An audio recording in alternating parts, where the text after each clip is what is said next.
Hi, everyone. I'm Tanya Rivero. Thank you for joining us. The second presidential debate in Detroit has ended, and as expected, the candidates targeted the frontrunner, former Vice President Joe Biden. He faced attacks on everything from health care to immigration to criminal justice reform, to name just a few. Senator Cory Booker emerged as one of the most bruising candidates with sharp lines of attack against Biden. Senator Kamala Harris was not far behind, re-engaging Biden on the issue that brought her attention in the first debate in Miami, though she, too, faced pointed attacks on her record as a former prosecutor. We will get to those key moments in just a moment, but first we begin with the highlights from Detroit in 90 seconds. Joe Biden told wealthy donors that nothing fundamentally would change if he were president. Kamala Harris said she's not trying to restructure society. Well, I am. The people in this room and the Democrats watching tonight are the last best hope for humanity on this planet. We need to do the opposite of much of what we're doing right now, and the opposite of Donald Trump is an Asian man who likes math. The cost of doing nothing is far too expensive. The truth about healthcare in America today is people can't afford it. What I don't believe is that the profit motive of big pharma or big insurance companies should ever determine in our great nation whether somebody gets health care or not. How about we be the party that's going to disrupt the status quo for working people? This idea is a bunch of malarkey. There's a saying in my community, you're dipping into the Kool-Aid and you don't even know the flavor. It looks like one of us has learned the lessons of the past and one of us hasn't. Immigrants are being scapegoated for issues they have nothing to do with in our economy. We can no longer allow a white nationalist to be in the White House. Mr. Vice President, you can't have it both ways. You invoke President Obama more than anybody in this campaign. You can't do it when it's convenient and then dodge it when it's not. The president's racist rhetoric should be enough grounds for everybody in this country to vote him out of office. If you want to compare records, and frankly, I'm shocked that you do. The first thing that I'm going to do when I'm president is I'm going to Clorox the Oval Office. He betrayed American families. Let's remind the American people who we are, why we are Democrats, and why we're running for president. And let's bring in CBS News political correspondent Ed O'Keefe and CBSN political reporter Caitlin Huey-Burns in Detroit. Thanks to both of you for being with us there on the ground in Detroit. Caitlin, what did you make of Biden's performance tonight? Did he do what he needed to? Well, Biden was certainly coming into this debate knowing he had a target on his back. He had Kamala Harris and Cory Booker standing next to him, who both had telegraphed over the past week or so that they were going to kind of train their sights on him, Cory Booker especially. So there were lots of moments where he was prepared for those attacks, and other moments where we've seen this on the campaign trail too, where he'll kind of stop mid-sentence almost and kind of say anyway and give up. But here he was tonight trying to defend his record, but also kind of push out a message. And he started with this in the beginning, saying, look, this is a diverse stage. We are all here for one purpose, which is to defeat Donald Trump. And that's been his theory of the case from the beginning. He's been under fire from his rivals for the past several weeks. So he was trying to kind of regain his footing in this race. It was interesting to me that lots of the people on the stage didn't feel afraid to go after him. But the big question is whether that pays off in the long run. You could get a short-term bump from that, but was it too much? We'll have to wait and see. Especially because he's the one that really started the substantive argument over health care tonight. Right. Last time it was Kamala Harris who came at him over his civil rights record. Tonight, it was Biden going after Harris's new and still somewhat unscrutinized health care plan that was released just on Monday. You could tell quite quickly that she seemed knocked back a bit by the attack, in part because, and this has been sort of telegraphed by other campaigns, they know she struggles to explain policy details, which is what he was trying to get her to do. Who would this cover? How long would it take? Why would it take 10 years? Do you really know how much this is going to cost? And you saw that she struggled to answer those questions and instead turned it into broader arguments of how could you leave 10 million Americans without health care insurance if your plan went forward? Democrats should be pushing for universal coverage. But throughout the night, as Caitlin said, it seemed as if Biden, if not was killed off, was certainly injured by 1,000 cuts. Because whether it was, again, his civil rights record, his health care plan, immigration, women's rights, they came at him repeatedly, and it was only in a few instances where he seemed to really have an answer, especially, for example, towards the end, where Senator Gillibrand tried to bring up questions about something he had written years ago about working moms. Yeah. He turned around and said, well, the only reason you seem to be concerned about this now is because you're running for president. That is kind of an answer that we anticipated he would have ready tonight, and he only really used it to great effect once. But the other thing, too, we should point out, this was the first debate in Democratic Party history where the majority of people on stage weren't white guys.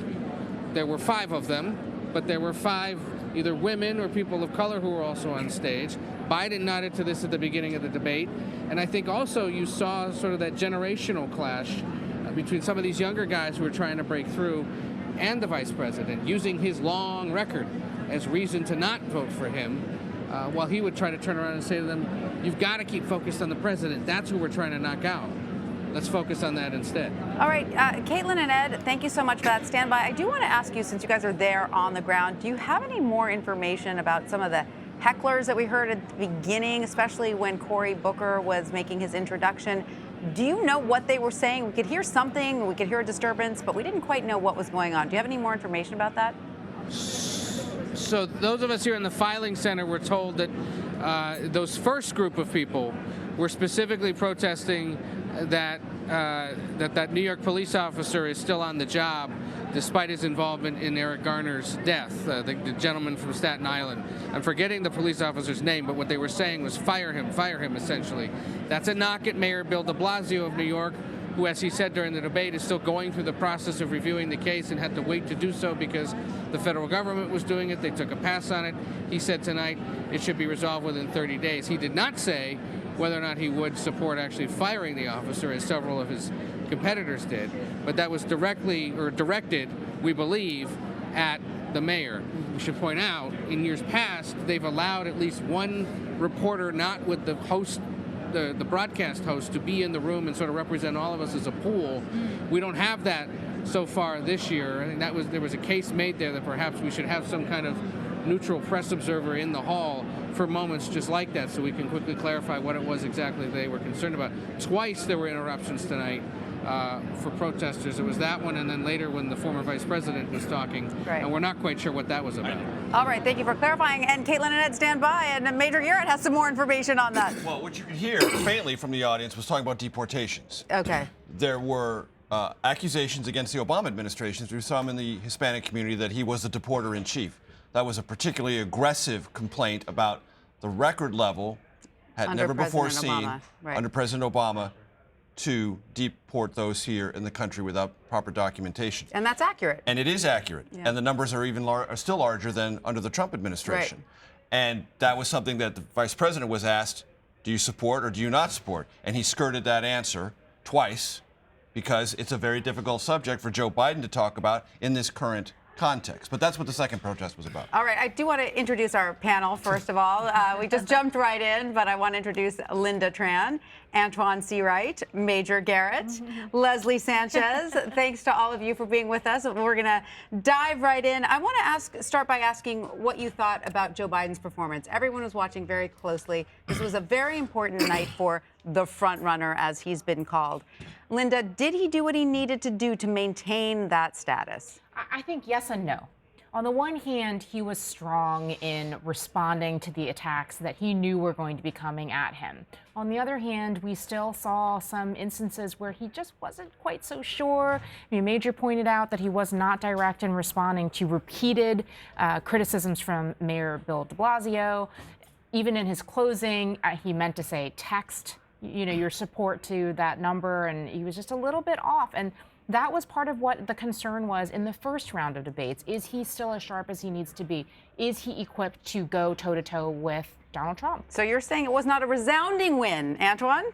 Well, I'll say this. The first half of the debate, his offense was his best defense. In the second half of the debate, his defense turned out to be his best offense. I think where he's going to win the night long term, remember this is a marathon, not a sprint, and an intense primary, is the fact that you saw candidates attacking Barack Obama. Whether you agree with his policies of deporting people and the numbers or not, when people see an attack on Barack Obama, particularly people who I think will decide our nominee, African-American voters, it gets personal. And regardless of who it is or who is in the moment, I think that works in favor long-term of Vice President Biden. And we'll just wait to have to see. And when you think about, when you get past African-American voters and you think about the next group of people who will be important, who have a big say-so in this primary, it will be independent thinkers who will vote in this primary, but also Rust Belt voters, working-class whites. I think his pragmatic approach to policy tonight helps him in that regard. So I think he had a good night. He didn't have to have the best night, but he had a good night. So, Major, before you elaborate, I want to get to the point you were saying earlier about him being on the defensive about the issue of deportations under President Obama. Let's listen to some sound from that. Don't hear an answer from the vice president. I'm confused. I asked the vice president point blank, did he use his power to stop those deportations? He went right around the question. Mr. Vice President, you want to be president of the United States, you need to be able to answer the tough questions. I guarantee you, if you're debating Donald Trump, he's not going to let you off the hook. So did you say those deportations were a good idea? Or did you go to the president and say, this is a mistake, we shouldn't do it? Which one? I was vice president. I am not the president. I keep my recommendation to him in private. Unlike you, I expect you would go ahead and say whatever was said privately with him. That's not what I do. What I do say to you is he moved to fundamentally change the system. That's what he did. That's what he did. But much more has to be done. Much more has to be done. I still don't hear an answer. Senator Booker, please respond. Well, a couple things. First of all, Mr. Vice President, you can't have it both ways. You invoke President Obama more than anybody in this campaign. You can't do it when it's convenient and then dodge it when it's not. And the second thing, and this really irks me because I heard the Vice President say that, if you got a PhD, you can come right into this country. Well, that's playing into what the Republicans want, to pit some immigrants against other immigrants. Some are from countries and some are from worthy countries. We need to reform this whole immigration system and begin to be the country that says everyone has worth and dignity, and this should be a country that honors for everyone. Don't let the Republicans divide this party against itself. So, Major, not the best moment for the vice president there. No, he dodged the question and then created an opening for another person on stage, Cory Booker, and Cory Booker drove right through that opening. So, I would say if you want to evaluate Joe Biden, you have to look at two issues: macro performance, micro performance. Macro is for the supporters who are already with Joe Biden, wondering, is he going to be as bad as he was the first time around? No, he wasn't. So at the macro level, they're like, okay, he's all right. I know why I'm supporting him. I'm going to stay. At the micro level, he still has some work to do. The campaign still has to do more on what you believe then, what you believe now, and how you explain then, now, and the future. At that micro level, he still has work to do. But at the macro level, if you were a anxiety-filled Biden supporter going in tonight, you're feeling a little bit better. Okay, so you give him a pass. Not necessarily a pass, but to say, there are things there that I like. He was stronger. He was more direct. I can see him in that opening statement going up against Donald Trump. Feel better about that. And the longevity of the evening, though he was, and if you're a Biden supporter, you say to yourself, well, yeah, this tells me he's the front runner because everyone was attacking him. Right. That's also self-ratifying. But at the micro level, they still have work to do. So, Leslie, after tonight's debate, is Joe Biden still the candidate Republicans are most worried about?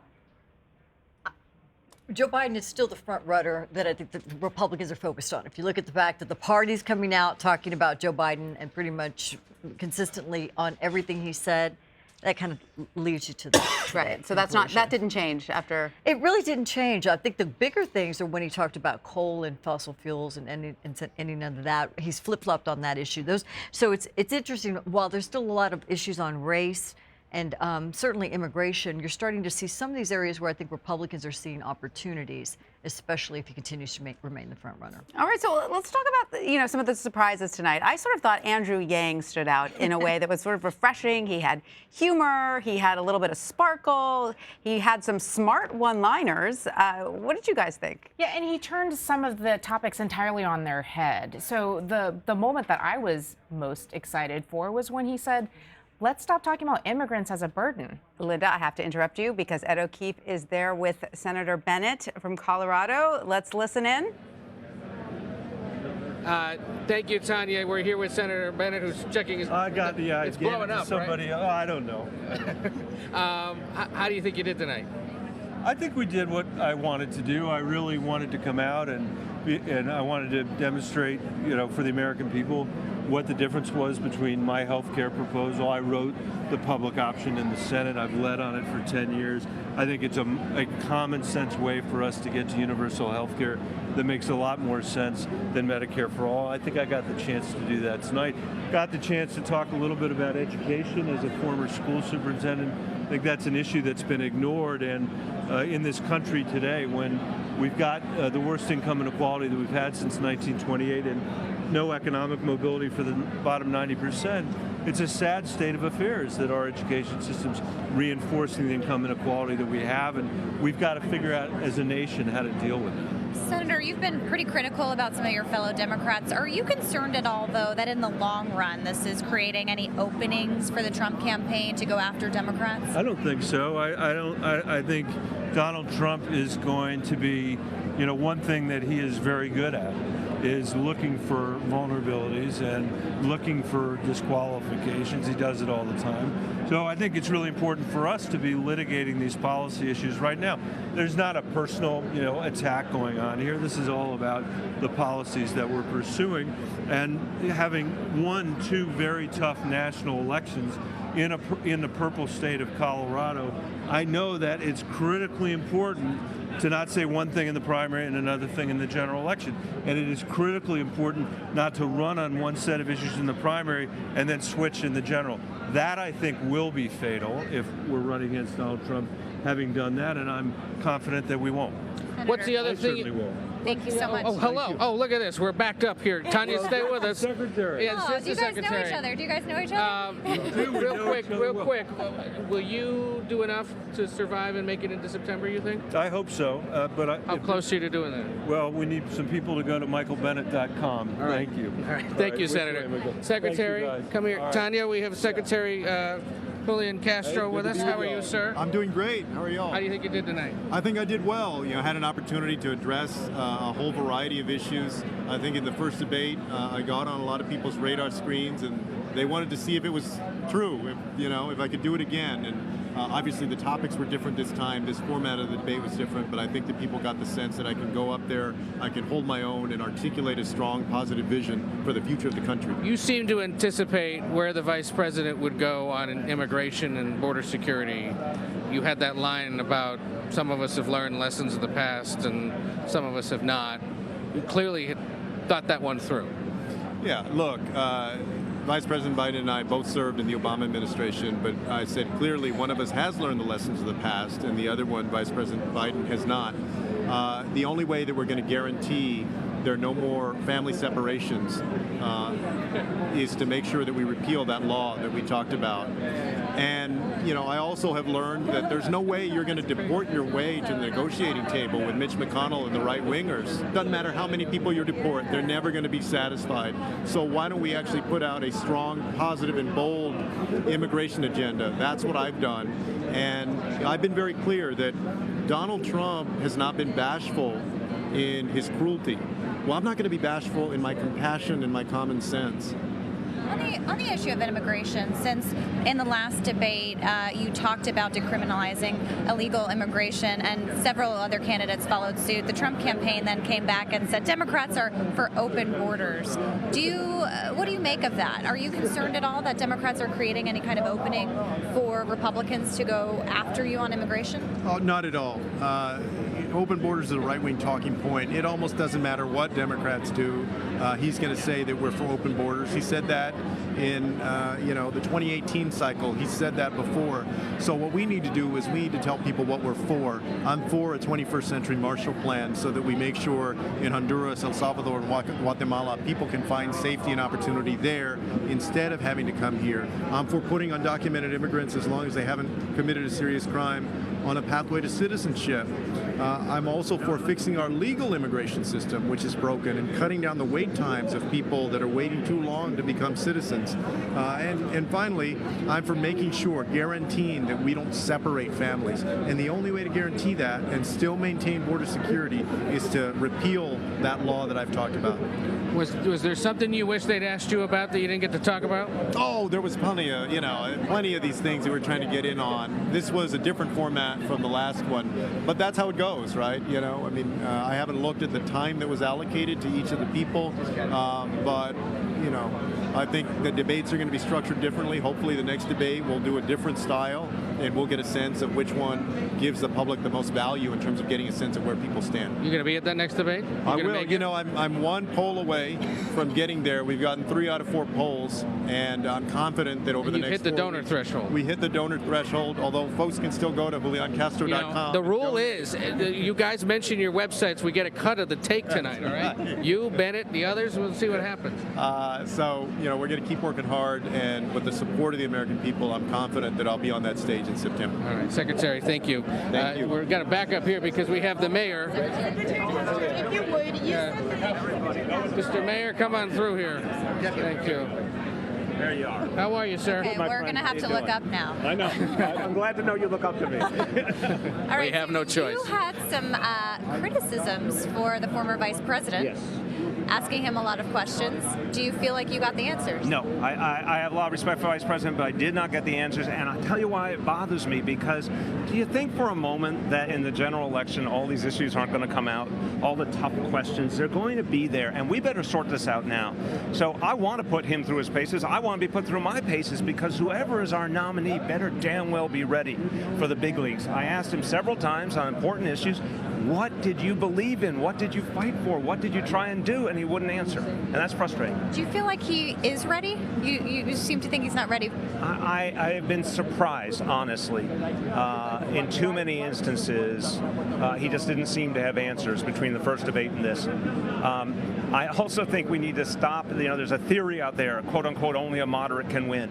I think the best candidate can win, and a candidate who can take on Trump, including in 3 debates. And I'm not seeing that from the vice president right now. You know you're going to get tough questions. It's what you're going to do about it. And also, I got to tell you, when we talk about something that's really on the minds of middle class and working class people, like whether we're finally going to ask the wealthy to pay their fair share, I didn't hear enough Democrats tonight talking about the kind of thing that actually could draw out those working class and middle class votes for us again. That was missing. I talked about it. I said, we'll tax the hell out of the wealthy. Let's make it blunt.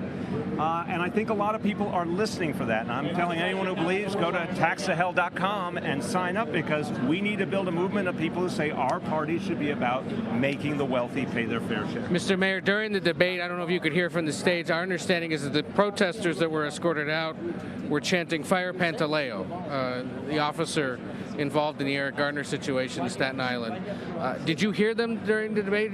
Oh, yeah, and I got to tell you, we have to have justice for the Garner family, and we're finally going to have it, because the federal government for 5 years stood in the way of New York City acting, and now they're out of the picture. And we're going to make this once and for all, solve this once and for all in the next few weeks. And I believe it's going to be a fair, impartial process that brings justice to So for those of us who don't live in the 212, or the 646, explain, or the 718, explain to us exactly what that means, what's going to happen over the next 30 days, and does it ultimately lead to the officer being fired? There's been a trial. It is concluded. There's still due process that has to be completed, but it will be completed in August, period. I believe it's a fair and impartial process. I believe it will lead to justice. The family, I've met with the family. They want closure desperately. They've been through so much pain.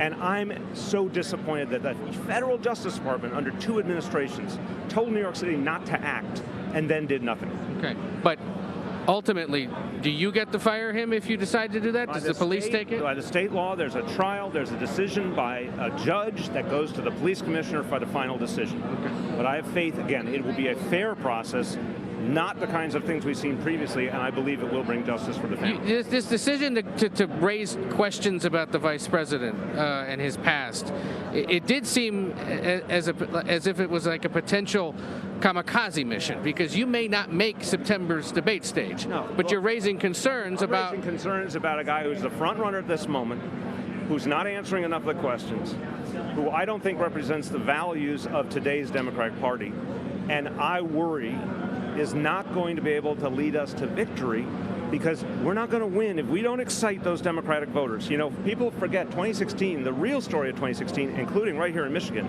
is African Americans who stayed home, Latinos who stayed home, working class whites who stayed home or switched to Trump. young people, progressives who didn't feel there was a reason to come out to vote. We need a candidate who's going to energize and excite them. And I want to put the vice president through his paces because, look, I'm fighting for the nomination. But whether it's me or it's someone else, we better be ready to fight Donald Trump. So how are you spending the next few weeks in hopes of hitting 2% in at least 4 polls and making your way into the debates in the fall? Here's the amazing thing. We just finished a debate, and it's 6 months till anyone votes. I mean, we're all in this bubble, but in the real world, it's another half a year. So there's plenty of people just starting to tune in. I'm going to be out all over the country. I'm going to be talking about the kinds of things like the need to make the wealthy pay their fair share in taxes. I think a lot of people are listening for that. And I also can say, look, I know how to lead. I'm running the nation's biggest city. And we've gotten a lot done, and we've made a lot of change. I think people are listening for someone who can prove what they're saying, not just talk about it. You got anything else, Caitlin? Thank you. All right. Great to see you. Thank you, sir. Thank you. Tanya, unless you have something, we good for now? Stand by. We'll have more for you soon, won't we? Come back. Well, Ed and Caitlin, thanks so much. Great work down there. Quite a receiving yeah, that's incredible. You've got a great Wrangler down there. It was a receiving line, exactly. Very nice receiving lines. I mean, We did. not in a literal sense, but well done. Well done. Keep up the good work. All right. I want to ask you guys, we did hear from, Senator Bennett there, one of the moderates on stage, one of the few moderates other than Biden, I guess. How did he do? Did he make a good case for that middle-of-the-road Democratic strategy, Antjuan? I think there were far more moderates or center-left people on that station. I think the most impressive out of the group was Jay Inslee, the governor of Washington. He talked about health care in a pragmatic way. He was able to point to, as an executive over a state, his successes on healthcare, and he was able to really wash the cloth on the issue that he has owned in this race, and that is the environment, and talking about those issues. And he stood out the most. And the thing that impressed me the most, and I never even thought about him in this light, is that he was able to block and tackle on other issues and demonstrate his ability to run the ball down the field. That was impressive for me. I thought the governor you spoke of did a wonderful job because he talked about the public option, something that is very popular in every recent poll I've seen in Democratic circles. It was something Barack Obama advocated for, and it's something Joe Biden put in his health care plan. I need to put this conversation about the moderates on hold because apparently Ed has Senator Gillibrand. But before we go to Ed, I want to play a little exchange that Senator Gillibrand had during the debate. Let's listen. When the Senate was debating middle-class affordability for childcare, he wrote an op-ed. He voted against it, the only vote. But what he wrote in an op-ed was that he believed that women working outside the home would, quote, create the deterioration of family. He also said that women who were working outside the home were, quote, avoiding responsibility. And I just need to understand, as a woman who's worked my entire career as the primary wage earner, as the primary caregiver. In fact, my second son, Henry, is here. And I had him when I was a member of Congress. So under Vice President Biden's analysis, am I serving in Congress resulting in the deterioration of the family because I had access to quality, affordable daycare? I just want to know what he meant when he said that. That was a long time ago, and here's what it was about. It would have given people making today $100,000 a year a tax break for child care. I did not want that. I wanted the child care to go to people making less than $100,000, and that's what it was about. As a single father, who in fact raised 3 children for 5 years by myself, I have some idea what it cost. I support making sure that every single solitary person needing child care get an $8,000 tax credit now. That would put 700,000 women back to work, increase the GDP by almost 0.8%. It's the right thing to do. If we can give tax breaks to corporations for these things, why can't we do it this way? But Mr. Vice President, you didn't answer my question. What did you mean when you said... Senator Gillibrand is with us now. Senator, why did you decide to go after Joe Biden on this issue? You kind of previewed it last week when you were campaigning, but why now? I think it's really important with President Trump in the White House, a clear misogynist who degrades and devalues women all the time, that we have a nominee who has a real sense of clarity on these issues. The language she used in that op-ed was really disturbing to me to read as a mother. I've worked outside the home my whole life, but for good, affordable daycare, I couldn't do my job. My second son I had as a member of Congress. And the words he used was, women working outside the home created the deterioration of family, end quote. Quote, that they were avoiding responsibilities, end quote. So I wanted to ask him very directly, what did you mean when you said that? And do you still believe that? Because we need to know that America's women have a champion as the Democratic nominee who are going to fight for things like national paid leave, affordable daycare, universal pre-K. That makes all the difference to the world for a working family. But the former vice president came back and said, well, you know, we have known each other for a long time and you've never raised this issue before until you were running for president. Why? I didn't know he said those words before, and they're shocking to me. I mean, that's why I really wanted him to explain what he meant and whether he still believed it, because it's contrary to how I was raised. My grandmother worked outside the home. My mother worked outside the home. And so I've only known women who have provided for their kids because they have to, but also provided for their kids because they want to make an impact and help people in their community. Both my grandmother and my mother helped people in their community. Is it disqualifying in any way for the vice president? If he still believed it today, yes. Are you satisfied with his record since? He said tonight that he didn't believe it then, so fine. I'm still disturbed by what he wrote, and I can take him at his word that he doesn't believe that, but that's why I asked the question. Because we're deciding who the best person to lead the Democratic Party is, and women are on fire in America right now. We just flipped the House of Representatives because women voted in record number, ran in record number, the most diverse class. And so if you don't have the back of America's women are going to value them in every aspect of their communities, their families, in the workplace, then I don't think you're the right choice. I believe I am the right choice. I've been championing these issues. I'm the only presidential candidate that's actually put forward a robust family bill of rights to make sure every family can thrive in the economy. I'm really passionate about these issues.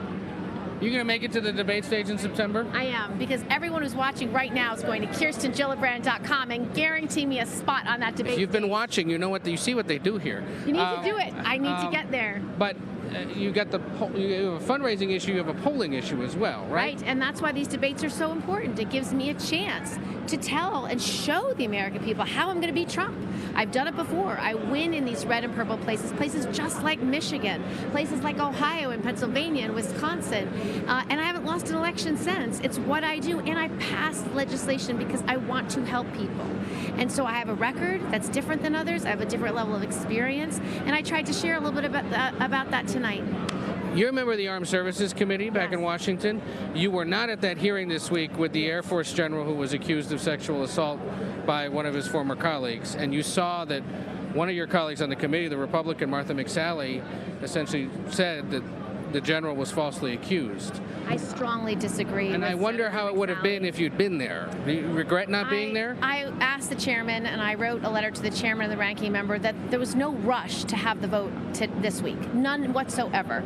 And I don't think we've had access to all the information we should have had. I went and listened to the survivor's testimony. It was deeply disturbing. Because you met with her behind closed doors, right? It was a behind closed doors hearing. Her testimony was believable. It was detailed. It had corroborating evidence. And I think that the committee rushed, and they should not have voted on his nomination yet. I, of course, let my views be known that I do not support him. And if it happens before the recess begins Friday, which I guess it might not, you guys will just keep a hold on it and try to take it up again in September. I hope we can take it up in September, because even I don't know that the witness has been given all the facts that she needs. So I'm very concerned about how they did the investigation, and I'm very troubled by the testimony that the general gave. And where are you headed next? Iowa. We're going to have a RV tour in Iowa. It's going to be a lot of fun. Starting next week. Henry Gillibrand is the director of fun, and you'll see a lot on our Instagram. This is your younger son. My 11-year-old son. The director of fun. He's the director of fun. He's already made his T-shirt. you get internship credit for that, or? Absolutely. All right. And your other son was in the audience tonight. Did he Henry stay was awake? in the audience tonight. My older son is literally in a canoe in the middle of Canada going to the Hudson Bay. He's canoeing through lakes and rivers. So he is blissfully unaware of his mommy on the debate stage tonight. All right, Senator, thank you so much for Good to taking see time. you. Thank you. Tanya and friends, back to you in New York. Thank you so much, Ed and Caitlin. Thanks so much for that. I want to turn to our panel and ask about the fact that women's issues in general didn't come up much tonight, which surprised me a little bit. Or last night. We're on the heels of the Me Too movement. We're seeing women's reproductive rights, at the forefront of many many legislative issues right now.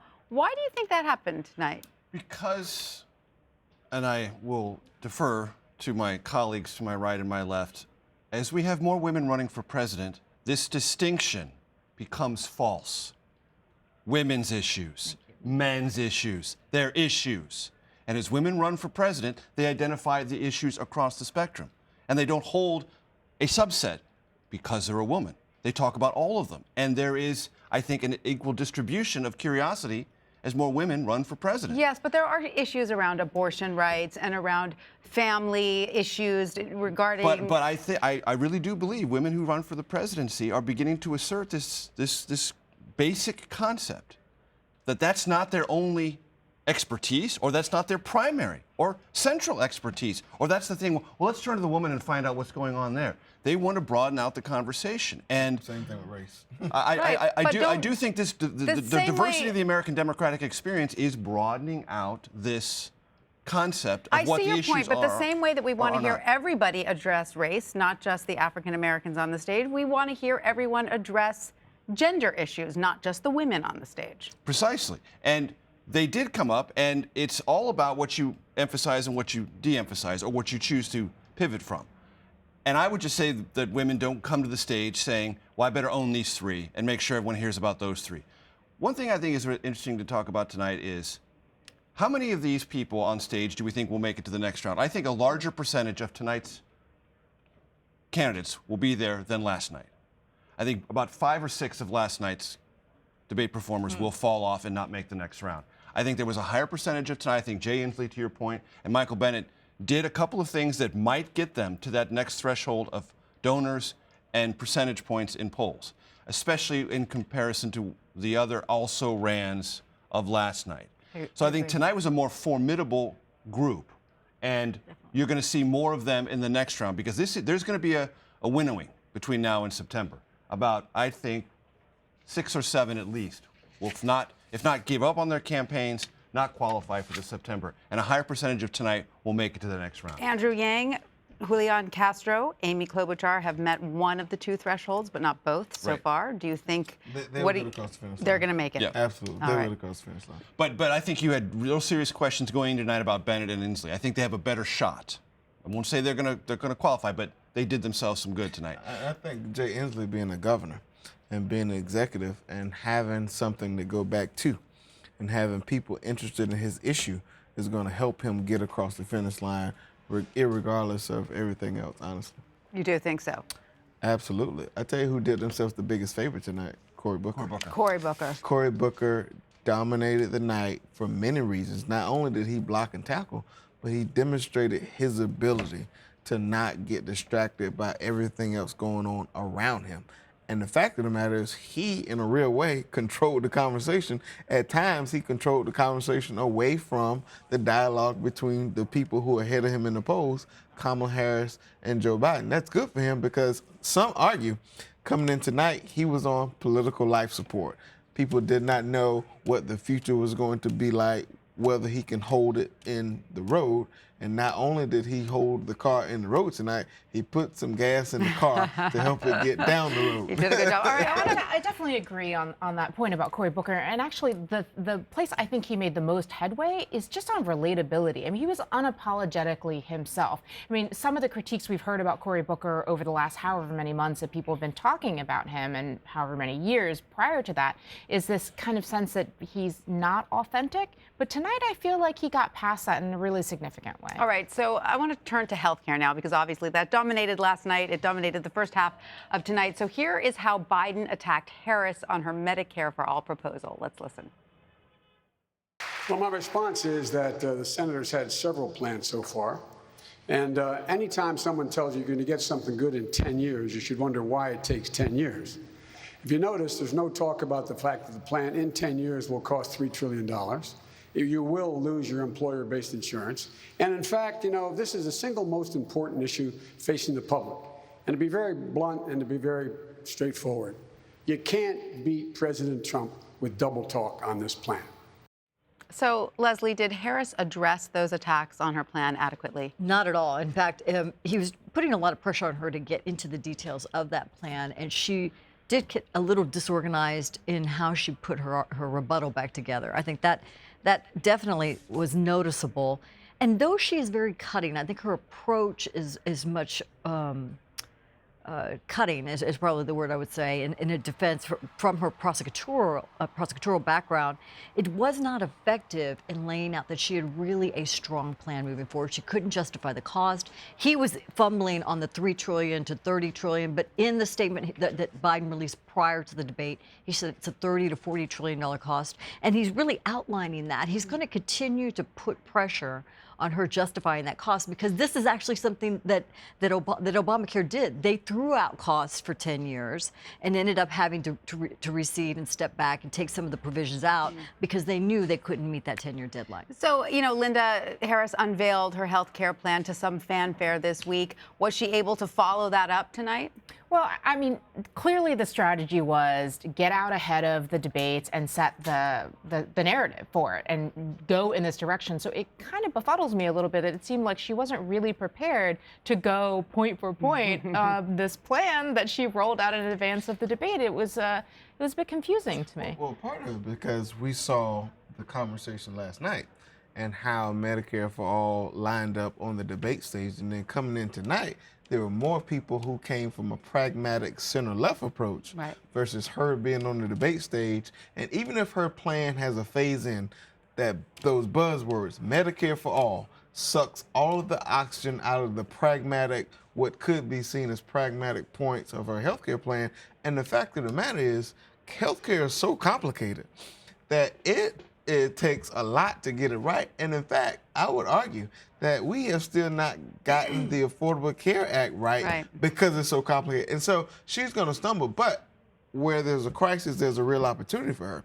So she has a chance to talk about how I am going to spend the next several days and months getting input and continue to flush out what healthcare looks like. So I came with one approach, but I got input. As she said tonight at some point, I was able to get input from the American people, and we came up with a plan together. This is the difference here is even in the first debate where she said, yes, she did agree with ending private insurance, and then she had to come back post-debate and say, no, actually, that's not what I said. Now she's coming forward with a plan that says, okay, it's going to cost this much, it's in 10 years. And then she's going to come back and listen some more. She's going to go, well, okay, maybe that's a little bit expensive, maybe, okay. And then she's actually saying here, you know, as long as businesses can continue to provide their private insurance, as long as they abide by my rules. So again, it's this idea that the government can make better decisions, pulling their way from private industry, and that's where it's going to get really difficult. When it comes to healthcare, the real winner, say what you want, the real winner is going to end up being Vice President Joe Biden. Absolutely. Because the fact of the matter is, in 2018, the thing that we can all do toe touches and victory laps about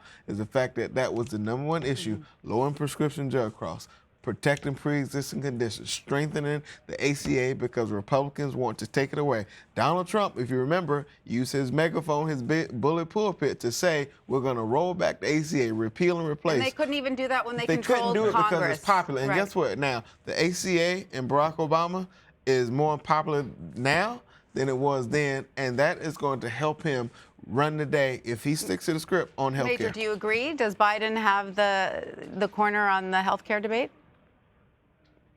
I wouldn't say he has a corner on it. I would say the net advantages should be to him. This should be a net advantage. I don't think he's claimed it yet. I don't think he's articulated it yet, and I think he needs to get much better at it to win it. This should work to his favor for all the reasons you just articulated, which I agree with structurally. Two things about Kamala Harris. The rollout was better than the roll. Tonight she had to roll on it. She did not roll on it well. Her rollout, the way her campaign put it out, the way the campaign explained it, the way the campaign responded instantly to the criticism, very, very good. Lots of good blocking and tackling there. She was not as good as her rollout. Point one. Point two, she also discovered heat's a little hotter when you're a thing. She had no heat on her the first debate. She had heat on her tonight. Heat changes you. It changes your performance as a candidate. It feels different. When you've got the prosecutorial edge and you're making your case and suddenly, wait a minute, you're now being cross-examined, it's a different world. And it's part of the process. And guess what? It plays out in real life, and we watch candidates learn, sometimes painfully. I wouldn't say it was painful for her tonight, but struggling is what you do when these roles shift. And you're now not the hunter, but a little bit of the hunter. Yeah, exactly. Major raises a really good point because, when training these candidates, we say it takes about 4 months for them to get used to the style, the pace, a White House press corps following them, listening to the stump speech continuously, looking for kind of the flaws, the changes, the adjustments, and putting the pressure. And the fact that so early on she is getting that pressure, that additional scrutiny. So many people are going to be looking and at all of the details of what she said, matching it back to that campaign. And the Biden campaign and the RNC are doing that as well. I do want to point out that there were 2 interesting points made about health care by other candidates, which I think changed the atmosphere in the room, even for a moment. Jay Inslee made the point about mental health being very important. That got a lot of cheers from the audience. Also, I think Andrew Yang made a very interesting point about taking the responsibility of providing health care to your employer away from your employees, rather, away from the employer. He said that will free up young people to start businesses. It was almost a Republican argument in favor of public health care. The problem is he said that arguably the death words, he is for Medicare for all. And so that sometimes sucks the oxygen out of everything else he said. But going back to a point that both of you all made, here's the thing about Kamala Harris about tonight, and it's a lesson for the road we will have to travel eventually. Not many of these candidates, other than Joe Biden, have been defined on these issues or have been attacked thoroughly on these issues. And I don't even mean on the debate stage. I'm talking about mail, TV ads, digital, radio, all of the things that come along with the campaign. But when you look at Vice President Biden and the fact that he has demonstrated to this point as a front runner, he has the ability to take a licking, keep on ticking, take a bruising, and keep on cruising. And that's why you see this argument about electability. People feel like he can take on Donald Trump because he can survive being in the ring and taking the punches. And so I think as this campaign plays itself out, and the polls are going to go up and down. When we think long term, remember, not many of these candidates have been defined by outside things that go along with the campaign. The outside things, too, are also the people that were outside that room. Because in many cases, you'll hear the loudest applause for the most extreme progressive ideas. Sure. But then when you talk to focus groups or people in Michigan, they're going to be listening and hearing. I find it's fascinating all the time, a very different signal. And that's what we have to wait and see. One thing I wonder if, as progressives look at this, if in the end, to your point, Joe Biden is the nominee and Joe Biden wins, and he wins and public option becomes the next component of the Affordable Care Act. Let's just play that out as a prediction. We got to get a Senate. Progressives might say, well, if we hadn't pushed for Medicare for all, we wouldn't have gotten the public option. That you push for this thing that's out here, and the thing that was radical 5 years ago now becomes normative. And they might say to themselves, that's a win, we'll take that. But guess what you and not feel like defeated now. They might feel in the end, that's worth it. As someone who proudly claims to be center-left, guess what you'll never get from me? The fact that sometimes these tough discussions in the primary, the marketplace of ideas, push us to be where we are. My dilemma or my problem with this particular primary, because we've never been in this place before, is that we cannot afford for our candidate to go across the finish line bruised up or beaten up to the point where you have the other side starting to consolidate in ways like we've never seen before around a candidate like we've never seen before in Donald Trump.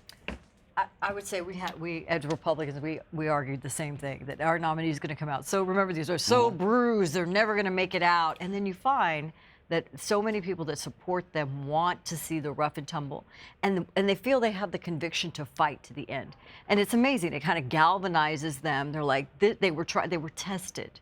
And they made it out. And we feel confident that they can carry that next stage. But Lynda, we both lived through 2016. And I worked all over this country for Hillary Clinton, the most qualified person to ever run for the office. We've seen her on many stages. We thought that she was ultimately the best candidate we could ever offer. And we also saw what bumps, bruises, cuts, and long-term bleeding caused her to be going across the finish line. And the fact of the matter is some of the very things that people defined her by in the primary, we can't trust her. The 94 crime bill, those are the things end up being part of her death certificate in the general election. Yeah, I mean, I think that all of the content that we're seeing lobbed about right now makes its way into attack ads. And that is going to have a lasting impact, number one. Number two, I mean, we heard Jen Palmieri talk about this a little bit last night. The very structure of the primary process and the, pandering for donors and all of that, it is going to ultimately potentially leave whomever the nominee is at such a great disadvantage. While all of this, is going on, the Trump organization and all of the outside entities are stockpiling their cash, they're building out their war chest, they're getting all their messaging aligned, and they are, rubbing their hands with glee over the hand raising and the little sound bites that they're getting here on the debate stage, and I'm really worried. All right, guys, we're going to go to Nicole Skanga, who is standing by. She's a CBS News campaign reporter. She's in Dover, New Hampshire. Nicole, thanks so much for joining us. You've been speaking to voters on the ground there. Which candidates are they saying stood out to them? That's right. I've been talking to New Hampshire voters all night, and one candidate who keeps coming up is New York Senator Kirsten Gillibrand. Now, this is interesting because the New York Senator has made 8 trips to the Granite State. Her last trip here was a full week long, visiting all 10 counties in New Hampshire. And yet some voters told me tonight that for the first time, they're paying attention to what the senator is saying.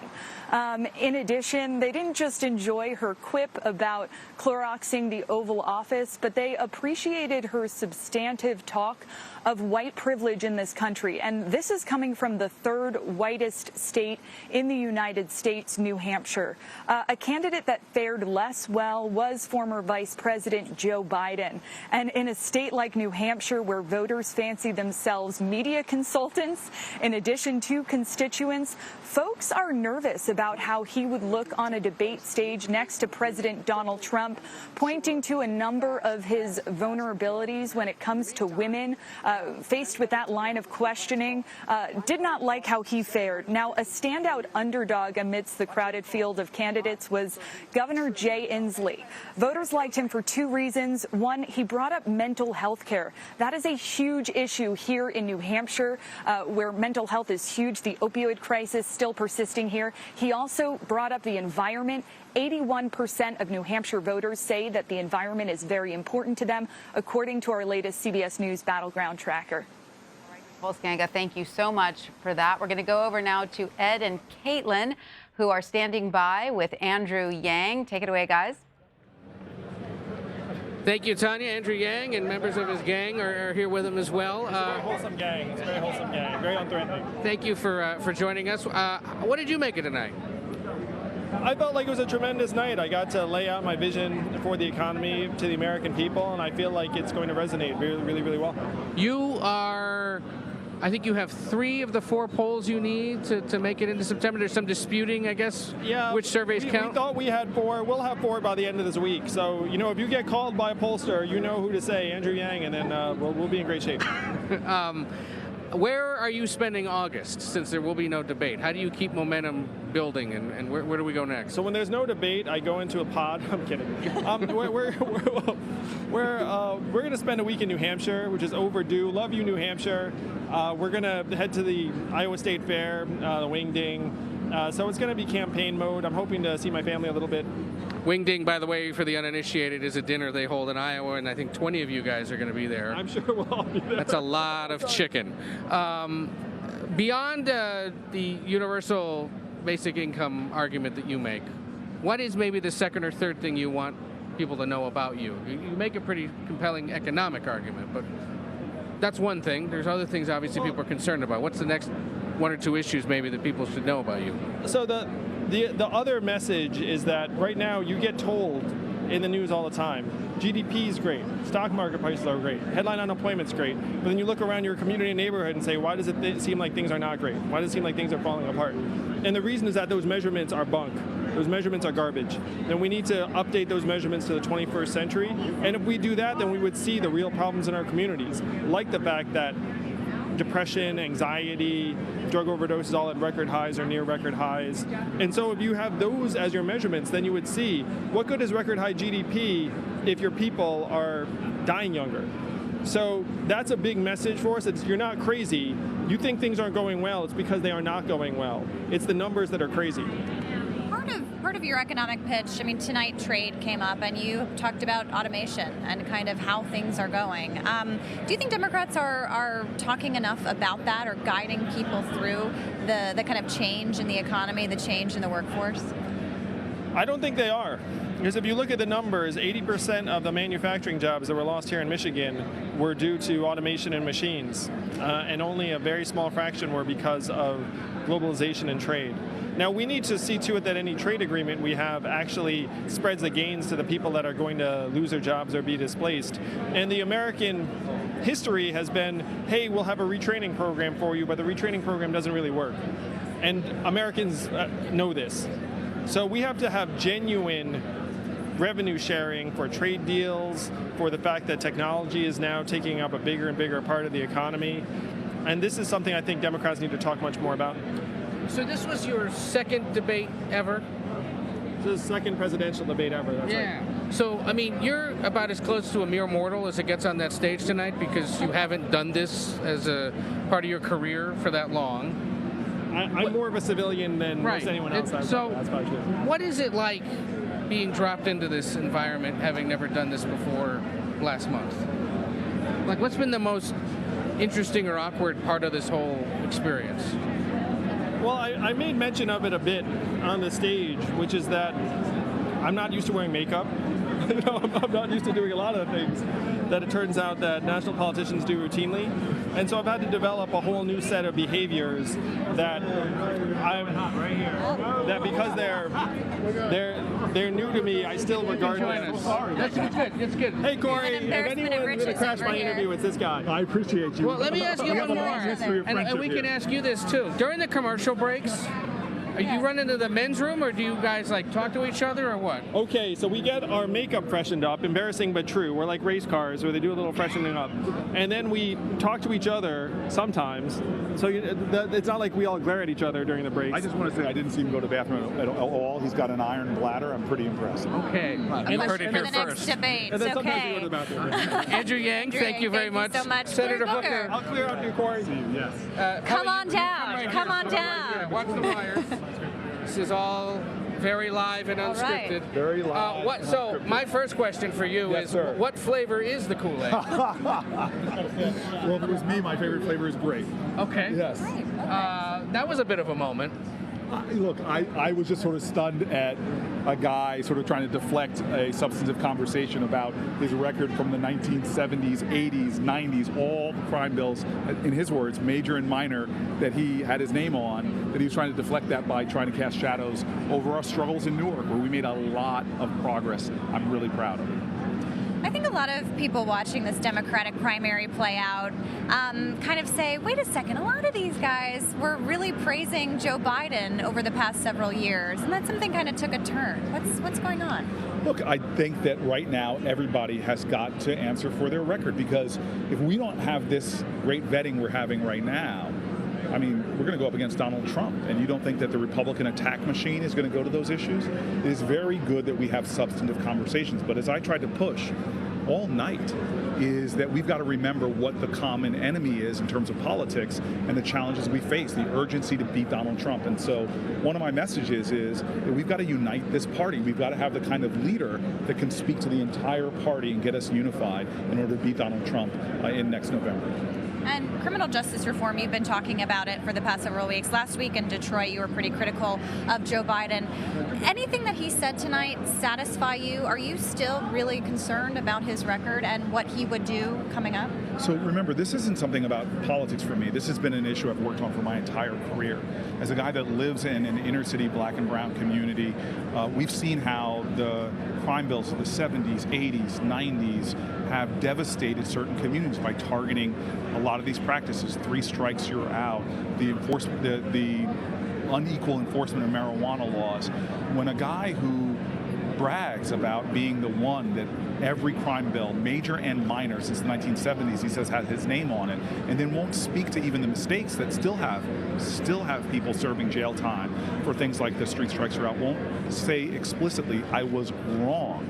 For us to trust him that he's actually going to fix these things and reverse these laws, I think that's a problem. And I was justified in calling that out, because at the end of the day, whoever wins, I want to make sure that they're a person that's going to serve all of America, especially communities that have been disproportionately targeted by the drug war, like Detroit, like Newark, like Chicago, that has really had a serious impact. So you weren't satisfied by what you heard from him in response to that? No, I'm hoping that the vice president will not try to pivot or deflect by attacking the records of other people, but just say, hey, he said it on the war in Iraq. I was wrong then.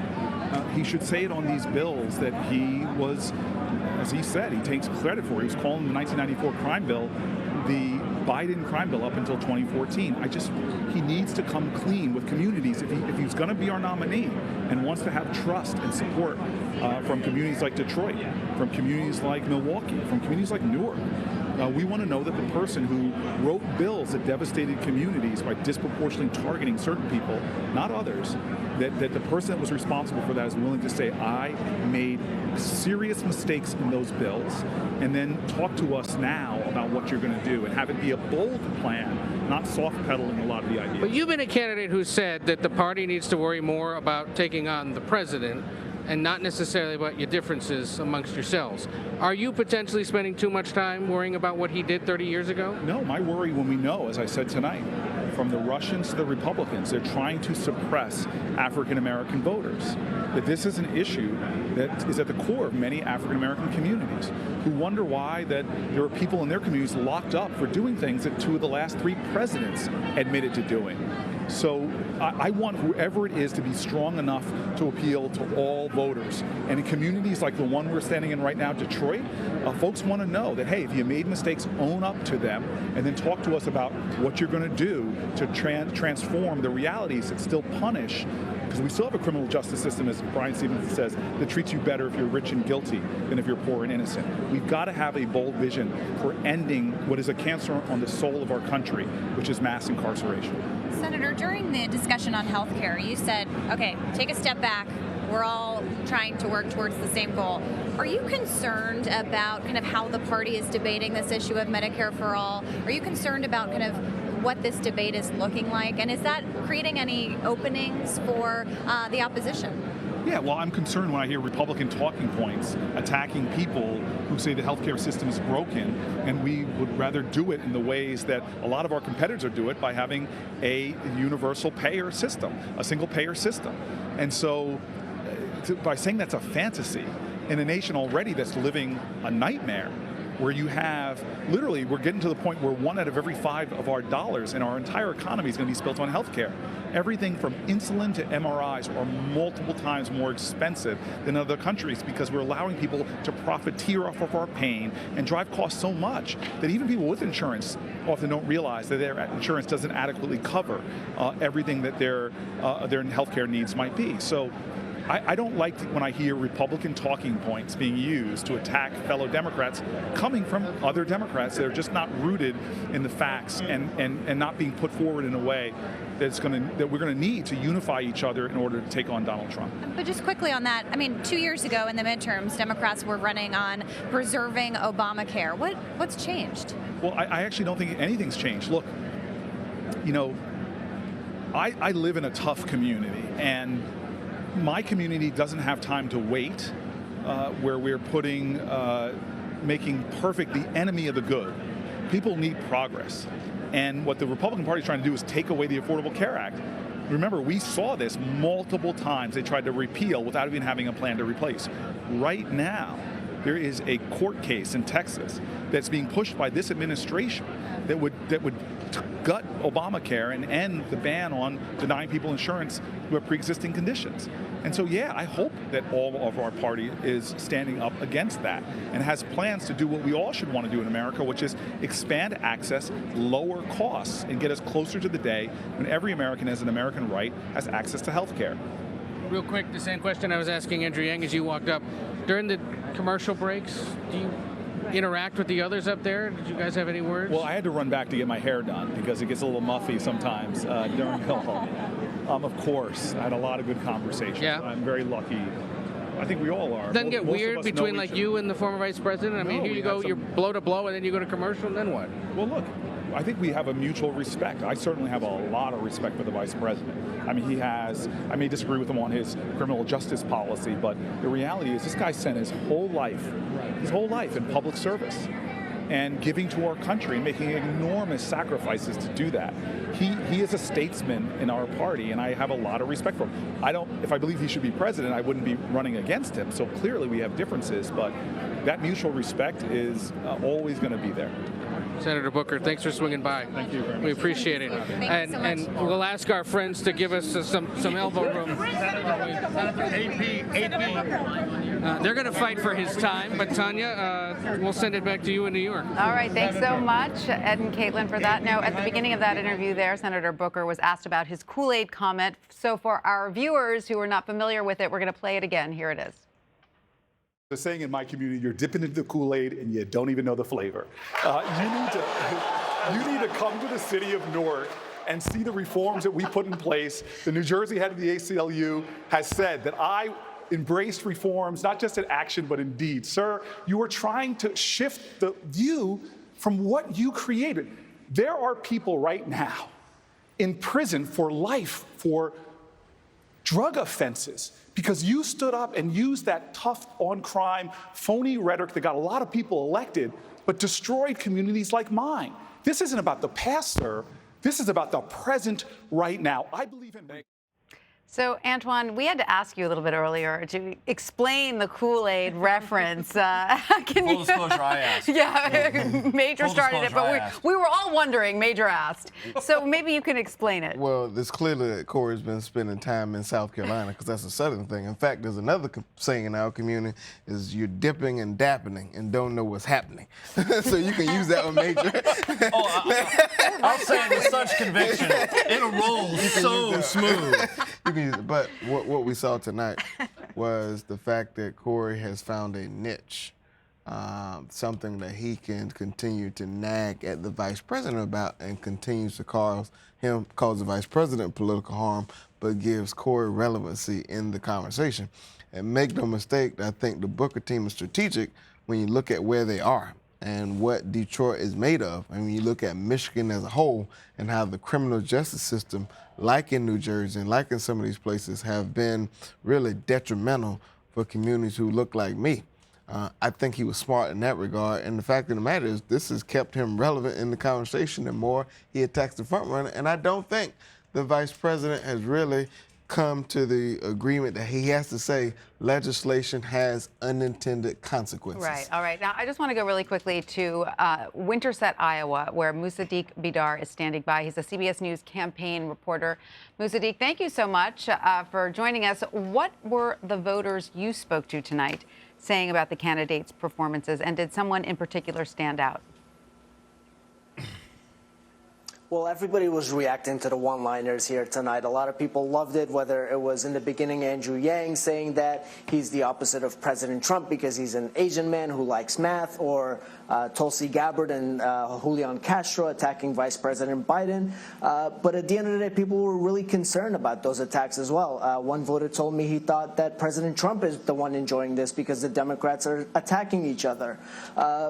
In Winterset, Iowa here, it's a small town, 5,000 people. Madison County is a bit more moderate. President Trump won this county by about 30 points. So the people I spoke with, they supported Vice President Biden. They said that he thought he did a little better than the last debate. They say that he is one of their own. And unlike last night when I was in Des Moines, where issues like healthcare and climate change came up in my conversations, tonight folks were worried about America's standing in the world. And they said a few voters told me that the vice president is the one who can kind of get America back into that standing because he's the one who knows other players and knows other world leaders. So that's something that came up in my conversations. And then some of the other lower tier candidates that voters here were talking about. Andrew Yang came up a few times. Senator Bennett did well. But at the end of the day, people still don't know who they want to support. And we'll be keeping an eye on that as candidates come back for the state fair. Still making up their mind. All right, Musaddiq Badar, thank you so much for that. We're going to go now to Ed and Caitlin, who are standing by with Congresswoman Tulsi Gabbard. Thanks, Tanya. Congresswoman, you had some criticisms for Senator Harris. Can you kind of walk us through what the strategy was there? We're talking about a serious issue that's impacting so many Americans across this country, the issue of our broken criminal justice system. And as we're talking about this issue, Senator Harris mentioned how proud she was of her record. I think it's important for people to know and understand that she's proud of this record that includes a long list of things that have hurt so many people, families and children across California, that when she was in a position to make a difference, she not only chose not to, she consciously took action, for example, to try to keep someone who was innocent on death row, trying to block evidence that would have exonerated him from being made public until forced to by the courts. There's a lot of different examples that I think she needs to be held accountable to, and that she needs to apologize to the people of California for those decisions. She said that she was proud of her record. Did her answer satisfy you? She did not answer the question at all. She did not answer to those 4 examples that I shared. I think people in California, people across the country deserve, as she's asking to be this prosecutor president that she claims to be, they deserve answers on the record that she had, not 50 years ago, but the record that she had just a few years ago as California's Attorney General. Has there been enough discussion in these 2 debates you've participated in about national security? There has not been, and it's unfortunate. There are a lot of different issues that are important to the American people. The reality is that foreign policy is central to every single domestic issue that we face. And I brought this up briefly tonight. I wish I had more time, but we've spent over $6 trillion, taxpayer dollars, since 9/11 alone. So as you have people talking about health care, education, infrastructure, clean water, climate change, unless we deal with the cost of war, we'll never have the resources that we need to invest in serving our people. This is why everywhere I go, both as a soldier, as a member of Congress, as a candidate for president, I talk about the leadership that I'll bring, the sea change in foreign policy that will end these wasteful wars, bring our troops home, take the trillions of dollars that we would otherwise be wasting and redirect that towards serving those needs of people desperately in our communities. And how, where are you in terms of making it to September's debate? Thank you for asking. Last I checked this morning, I think we were at about 110,000 individual donors. So we need 20,000 more by the end of August to make it. So anybody's watching at home, if you like what you heard tonight, go to Tulsi2020.com. You can contribute even just $1. Even if you don't know who you want to vote for yet, if you want to continue to hear these important issues addressed, please help us get there. And forgive me if you've already made this clear, but clarify. By continuing this, is it your intention to give up on your congressional seat, or are you still reserving the possibility of? I'm grateful for the opportunity to serve the people of Hawaii in Congress. They've elected me 4 times to do so.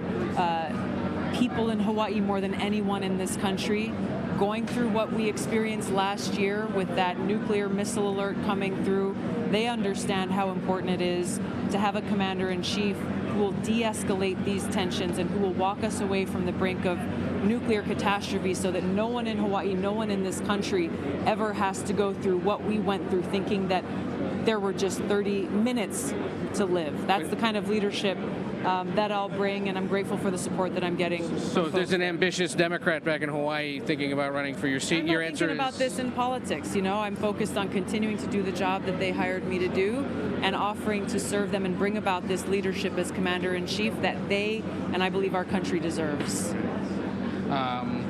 Congresswoman, thank you so much for being with us. Good to see you. Safe travels. Thank you. Take care. Good to see you. Thank Tanya, you so back to you. All right, Ed and Caitlin, thank you so much. So, Major, we just saw Tulsi Gabbard being interviewed there. Was she able to expand sort of beyond the one note which she constantly hits on, which is her military experience? She presents well at these debates. I think there's no question about that. She's close on the threshold. I'm not sure she's going to catapult into it, but she did herself some good tonight. But she didn't answer the question. Are you running for your House seat or are you running for president? I mean, if you're going to hammer Kamala Harris for not answering your question, that's a real simple question. What are you going to do with your immediate political future? We still don't know. I salute Ed for trying gamely 3 times. And what we call that in the spin room is a target-rich environment. Lots of people coming in. Noticeably, last time Joe Biden didn't go to the spin room. I don't think he's going this time. Front runners don't. Those who need a second and third go-round after a debate, that gives you an indication of where they think they are. You keep talking to keep yourself in the conversation. One last point about Michael Bennet. He's likely to be a guest on Face the Nation this Sunday. How do I know? Because I'm substitute hosting. Fantastic. So if you saw anything that was interesting about Michael Bennet or the contours of that conversation, tune into Face the Nation on Sunday. Excellent. You talk about the candidates not going in. I remember you interviewing Donald Trump when he was still first. Yeah. He just kind of swung through the Donald Trump did not miss the spin room. And he operated by his own set of rules. Exactly. I mean, it was always a special place for him. He did not go into the big mosh pit. No. You know, that's where they are. Donald Trump always had a certain he just gated. made his way to you, yes, exactly. Major, and we all complied. We all complied, perhaps to our detriment. He was more like the eye of the storm room. Yes, exactly. One last thing I'd say before I got to take off, because I'll be on CTM tomorrow morning. If you look at the takeaway from the 2 nights, so last night it was Warren and Sanders, and then the also-rans. Eventually, they're going to be all on the same stage. Warren and Sanders and Biden. And that's when this is going to get to the next level. Because I do think there is something that is different about the Kamala Harris-Joe Biden conversation and the yet-to-come Joe Biden, Elizabeth Warren, Bernie Sanders conversation. That's coming. So we have not reached these are interesting moments, but they're not close to seminal moments yet in this process. When they're there, that's going to be closer to a real moment. Well, it's the point I made last night, and I'll make it again today. We are figuring out or trying to define who we are as Democrats. We're trying to decide if we're going to be a pragmatic center-left party, in which we are now, or if we're going to tip the progressive cup over and flow in that direction. We still don't know. And where we could end up is a little bit of both. We could be center-left to our core, like Kamala Harris's health care plan. with a progressive twist. But I will remind everyone, no matter what our disagreements are in this party, and on that debate stage last night and tonight, they do not compare to our disagreements with the other side. And I think that has been crystal clear. And the voters, because they cite beating Trump as the #1 issue. And the fact of the matter is, most people on the debate stage go back to the issue of defeating Donald Trump some way, somehow in their rhetoric. What did Tom Perez say last night in his introductory remarks? He said, I saw a button in Chicago that I love. What'd the button say? Democrat for president. Democrat for president. He would love I'm that. out of here. Well, Major Garrett, thank you so much. We know you have to let you go because you're waking up early tomorrow morning. Thank you so much. We appreciate you joining us. And we're going to take you now to Caitlin Huey-Burns standing by. Caitlin, what do you have for us? Hi, Tanya. Thanks. I'm standing here with Governor Inslee. How do you think you did tonight? I was really pleased. I think it was a good night for the party, for the country. I think good night for my prospects because I was able to articulate a strong vision that's unique amongst the candidates to make defeating climate crisis the top priority, to have a vision statement how to actually get it done and distinguish myself from the other candidates. I was very pleased. You are one of the few candidates that is running on a very specific issue, climate change. Do you feel like there are really any differences within the party on the issue of climate change? Oh, there's profound differences. In fact, I think I demonstrated that in talking with the vice president. I am the candidate #1 and the only candidate who has said unequivocally that it has to be the top priority. That's a big difference in itself, because if it's not job 1, it won't get done. #2, I'm the only candidate with a legally binding requirement that we get off coal within 10 years, off fossil fuels in 15. These requirements are necessary according to science. And when your house is on fire, the fire sets the deadline. These are deadlines we have to meet. And I'm also the only candidate who's really had experience passing laws in this regard. We've passed probably the best 100% clean energy bill in the country. And so, because of my prioritization, my commitment, my vision, and my experience, I think, the person for the job. So you've been in the past 2 debates. Will we see you on the debate stage in September? Well, I certainly hope so. We do need more people to go to jinslee.com, and if they do share my vision of how urgent this is, I hope people will go to jinslee.com and help out, because I need a considerable number of people to get there. Governor, how close are you to making that debate threshold? We are several tens of thousands shy, so we have some serious work to do. That's why I encourage people to help us out. And what's next for you? How are you spending the next few weeks? Well, we'll be traveling in Iowa and points east and west, and some of that is yet to be determined. But probably we might have a celebratory cold beer tonight. Then we'll make those decisions. Okay, always a good idea. Governor, thank you so much. Good to see you. Thank you so much. Thank you. Tanya, back to you. Okay, Caitlin, thank you for that. And CBS News campaign reporter Adam Brewster is in Des Moines, Iowa. Adam, we just heard from Governor Inslee there. Did he impress any voters where you are?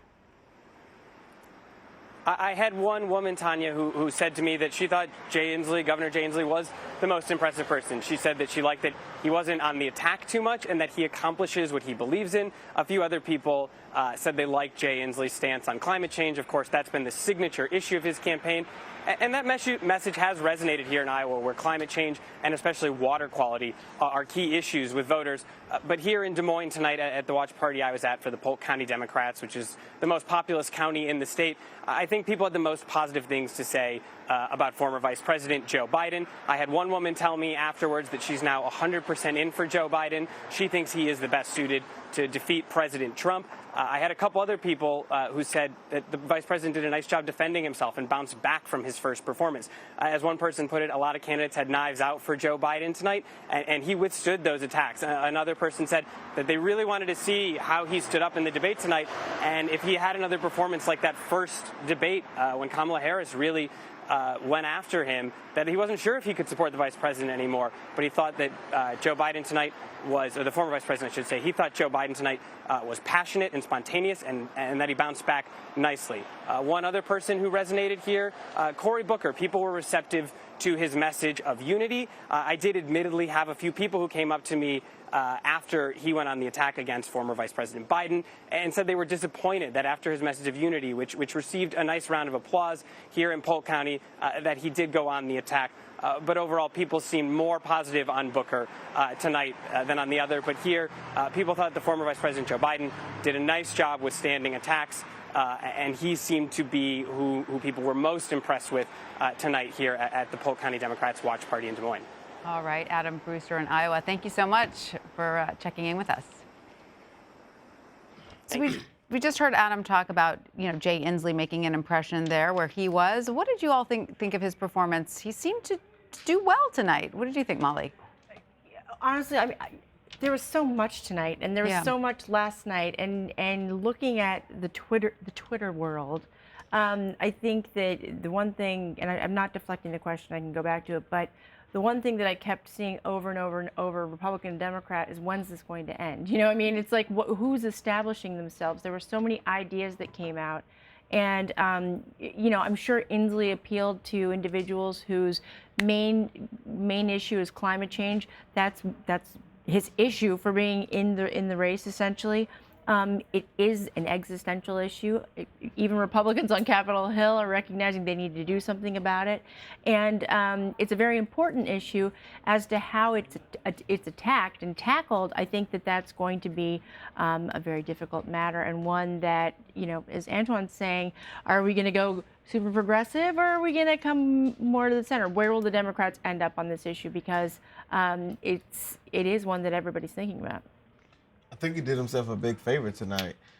He demonstrated his ability to lay down strong his signature issue in the environment and climate change, but he also was able to point to the most critical issue on the hearts and minds of voters, Democrats and Republicans, and that's healthcare. He, unlike other people on the stage, had examples in his body of work that he could point to where he's had successes and really changing the system for an entire state. And that's the advantage he has as a governor.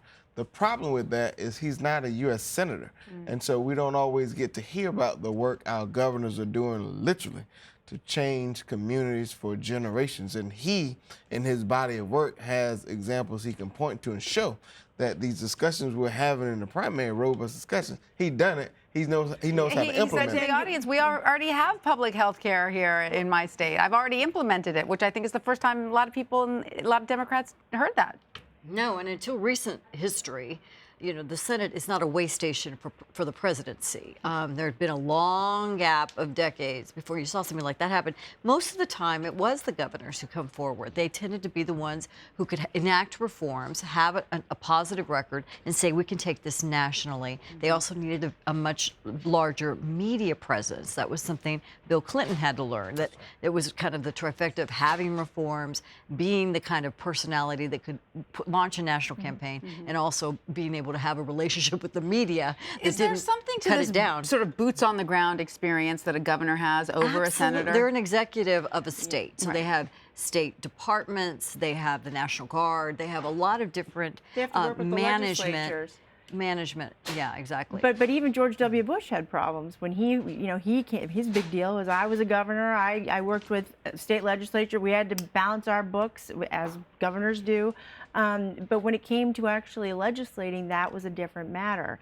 And again, if you look at one of the issues that he really wanted to get through, that immigration reform, it didn't happen. Other things happened, but that didn't, and that was an issue that he wanted to move through, and people thought they could see change, and it's a tough issue. I think it also matters of what type of authority you have as a governor. Clinton had the advantage of being what I call a strong governor.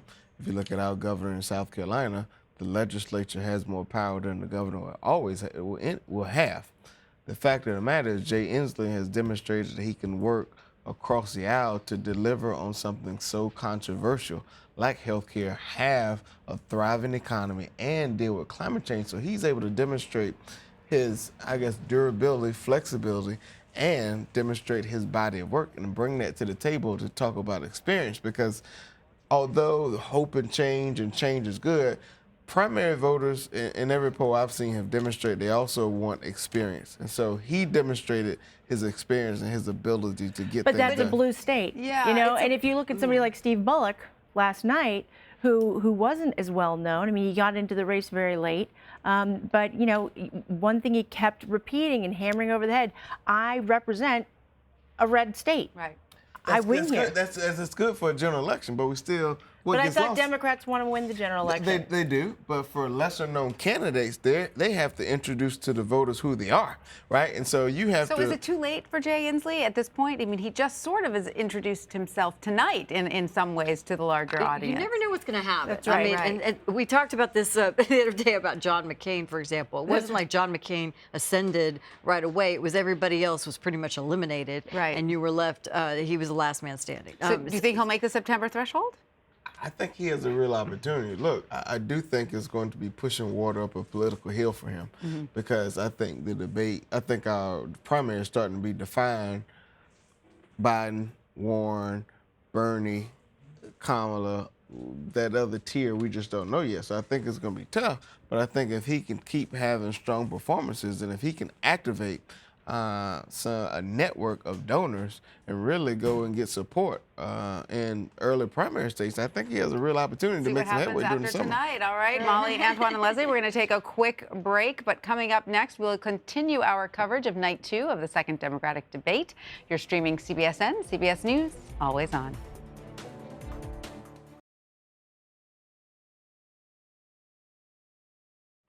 Welcome back, everyone. Our Ed O'Keefe spoke with Senator Harris in the spin room earlier. He asked her about her debate performance.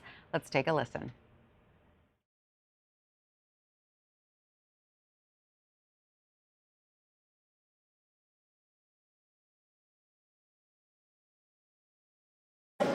What did you make of tonight? It was fun. Was it? It was robust, and it was a good debate. It was, I mean, look, the issues that we need to discuss and the issues that are most relevant to American families, you know, we don't have enough time on these debate stages with 60-second answers. But I thought it was, you know, it's good to people to debate where they stand on these issues. What troubled you more, the distortions of your health care plan or of your prosecutorial background? Both. But I mean, I look forward to that. That's why you know, for all that it's worth, I really do enjoy campaigning because I can get out there and speak directly to the American people and talk about this. And can you conceivably maintain some kind of friendly relationship with the former vice president, given now that the two of you have spent these last two debates slugging it out? I mean, it's not personal. It's just about a difference of opinion. So will this come down to who can beat President Trump in your party? I think a lot of people are saying that, but I think it will also come down to who is going to be relevant, you know, who has the ability to see and address the things that wake people up in the middle of the night, and that's certainly my plan. That's why I have what I call a 3 a.m. agenda that's about what are the issues that wake people up at 3 in the morning that weigh on them and that they need addressed. That's why I'm focused on what we need to do. We just heard Senator Kamala Harris making the argument for why she should be the candidate. She was also asked there by our Ed Harris whether she and Biden can patch things up after tonight. She said, "Oh, of course, it's not personal. It's just a difference of, a difference of opinion." What do you make of that? Do you think that these are now going to be political rivals going forward, or will they be allies? They're political rivals now, but you know, politics makes strange bedfellows, and you know, next they'll be aligned together against the Republican ticket. So I think it's just a matter of time right now. Heck, they could be on a ticket together. Exactly. You never know. It still reminds me of Ted Cruz going out of his way to get Carly on his ticket before he'd even won the nomination. So people do strange things when they're trying to be competitive in these elections. Well, I mean, Ted Cruz went to the White House to have dinner with Donald Trump and brought his wife, who Donald Trump attacked viciously during the campaign. I mean, now Rand Paul, who picked on Donald Trump during that first debate that was so painful, if you were watching Rand Paul, he's buddies with Trump as well. And they play golf. Lindsey Graham, remember Donald Trump gave away his cell phone? Now sort of the Trump whisperer. So you're right. Politics does make strange bedfellows. Right. And what's that saying? The enemy of my enemy is my friend. Right. And I think it depends on what fight you're fighting. But one thing I did notice on Twitter was Pramila Jayapal, she's the chairman of the Progressive Caucus. She came out and said, "Why do the moderators keep framing these things to have one candidate attack another?" Because it's good TV. That's what they do. That's what they do. Right, Antjuan? Two things we know, that a presidential primary is a political scrimmage. And you go hard against each other to figure out who's going to best lead the team for the big game. And so there will be contact as a result of that, and I think we're seeing that on display. We also know in this business we're in called politics is that no permanent friends, no permanent enemies, only permanent issues. And so I think we'll come around and get back together, I hope, and I hope we will be stronger as a result of this intense primary, as a result of this contact that we're seeing. Do you think there's a danger, though, in appearing too negative, too combative? I mean, we did hear how some voters reacted a little negatively to Cory Booker attacking Joe Biden because he's come across as the nice guy, right? Yeah, I think there's a big danger to that because I lived through what it did to my candidate in 2016. Not only did the Republicans use that, but the Russians who infiltrated our elections on social media used some of the same attacks that we lined up against each other in the primary, like the crime bill, and they pushed those narratives to keep certain communities away from supporting the nominee the way we needed to in order to win. And make no mistake, it had impact in places like Michigan. So yeah, we run the risk of having too much contact or being too intense about our differences. And that's why I say every chance I get, we're running for our party's nomination, not against each other. Right. What do you think, Leslie, the strategy of running a sort of a more negative campaign on the attack or sort of the way the Pete Buttigieg's of the world, sort of keeping it sort of calm and peaceful and not really attacking anyone. What do you think? There's space in this, in a primary, which is the point, right? Because some of this is establishing new people who are going to go on and lead in their own individual states, allow them to run for different offices, raise tremendous amounts of capital, to fund these campaigns and really be leaders, elected leaders and sometimes thought leaders within the party. Right.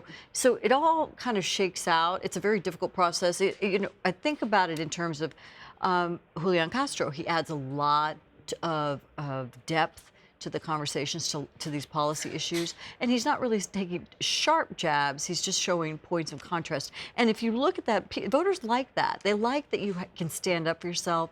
You really know you're cogent on these ideas, and you're advancing something. You believe in something. And they want to know that you can take kind of this, you can win the spin cycle, so to speak, because they want you to be ready. It is a tricky balance, though. Like, you're right. They do like some sharp jabs, but they don't like you to go too far, right, against candidates in the same party. Yeah, they don't want a fatal wound, but, you know, but at the same time, you have to be battle-tested when you're going to go up against Donald Trump. That's the other thing. I mean, will these attacks really stick? Because I got to tell you, if you look at the Trump war room tonight and the NRCC, they were rapid fire, like, hoax. The Trump war room was picking apart all the different attacks. I mean, one tweet from the Trump war room said, Kamala Harris says, "I know predators," and they're like, yes, she does, because one of her former staffers, blah, blah, blah, blah, blah, blah, blah. And so they are ready to go, and that's why perhaps a little bit of this jabbing. Got to build up the calluses, right? for tennis, you got to build your calluses, and you got to get tough, because what's coming is going to be an onslaught.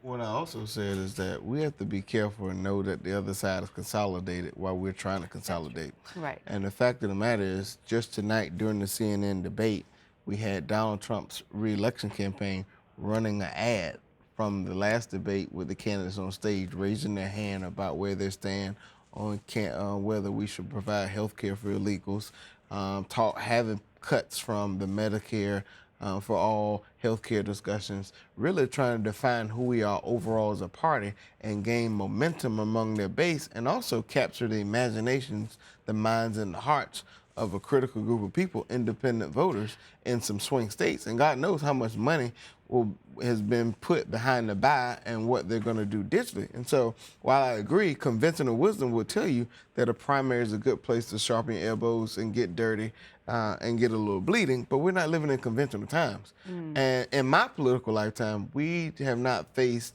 a time period and a candidate and a party led by Donald Trump and some of the things that he's been able to demonstrate and how he's been able to bring so many people, new people, expand his political palette and convince traditional Republicans to be on board. Well, again, it's not going to be a policy debate going into next fall. It's going to very much be a stylistic debate. It's an approach to leadership that Trump has, a way that he sees the world, and he's moving forward on that agenda, and people have gotten on that train. So let me ask you something. These past two nights, we've seen two debates.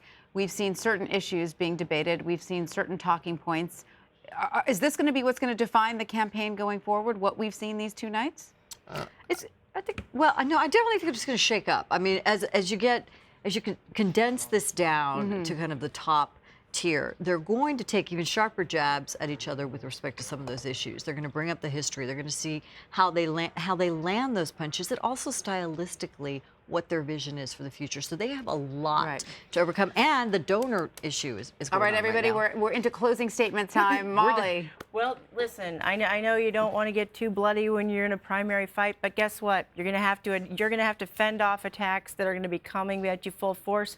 So you might as well do it with the ones you love, so to speak. I know when I'm playing for a sectionals match with my tennis team, we go hard at each other in our practice matches, and it really it prepares us for the real thing, and we're always better prepared that way. We saw on display between the two nights the most diverse group of candidates in this nascent history be displayed by any political party. It's a testament to how far we've come in American politics and the idea of the American experiment. I don't care what the differences we have within this primary on infrastructure, healthcare, name the issue. It does not compare to the urgency and what the other side will do if we do not only win the White House, but we do not unite our party and win races up and down the ballot. So to my fellow Democrats and their staff, I know some are listening because I'm getting text messages. At the end of the day, remind yourself you are running for our party's nomination, not against each other. Leslie, what's the takeaway for Republicans? A lot of opportunity there. Fossil fuels, decriminalization of undocumented immigrants, Medicare for all. There's plenty of policy contrasts that are already being cut into ads. We're already seeing them. And it's going to be an issue of style and substance, and really see who has the longevity to make it to the end. All right. It's been a pleasure. Leslie Sanchez, Antjuan Seawright, Molly Hooper, fantastic A-team panel. Thank you so much. And you've been watching CBSN's coverage of night 2 of the second Democratic debate. Once again, I'd like to thank our fabulous panel of CBSN contributors, political experts, and our reporters on the ground there in Detroit. We're going to take a quick break, but we'll be right back with the rest of the day's news, so don't go away.